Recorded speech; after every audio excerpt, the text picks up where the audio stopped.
அனைவருக்கும் வணக்கம்.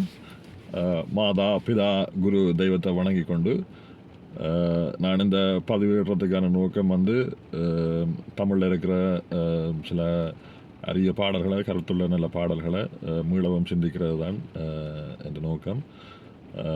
அது எல்லாருக்கும் பயன்பெறும் என்று நான் யோசிக்கிறேன். அந்த வகையில் இன்றைக்கு நாங்கள் பாலும் தெளிதேனும் பாகும் பருப்பும் இவை நாளும் கலந்துனக்கு நான் தருவேன் கோலம் செய் துங்க கரிமுகத்து தூமணியே நீ எனக்கு சங்கத்தமிழ் மூன்றும் தா.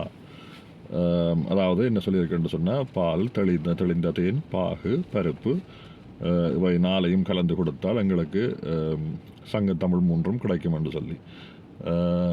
ஆனால் அதில் அர்த்தம் அடிக்கிறது எப்படி? இந்த பாலையும் பருப்பையும் பாகையும் தேனையும் கலந்து கொடுத்தால் எப்படி எங்களுக்கு சங்கத்தமிழ் கிடைக்கும் என்று நல்ல கேள்வி, நல்ல சிந்தனை.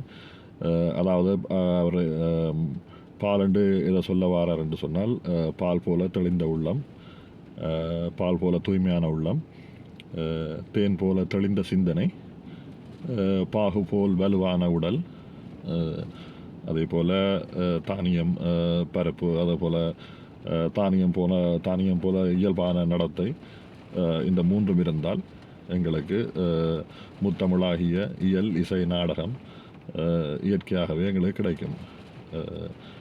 அதுதான் அவர் சொல்ல முன்வந்திருக்கிறார் என்றது என்னுடைய கருத்து.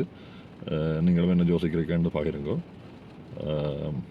அந்த பாடலின் இருக்கா பாடுறேன் நான். பாலும் தெளிதேனும் பாகும் பருப்பும் இவை நாளும் கலந்துனக்கு நான் தருவேன் கோலம் செய் துங்க கரிமுகத்து தூமணியே நீ எனக்கு சங்கத்தமிழ் மூன்றும் தா. சில இந்த அர்த்தம் உங்களுக்கு முதலே தெரிஞ்சிருக்கும்.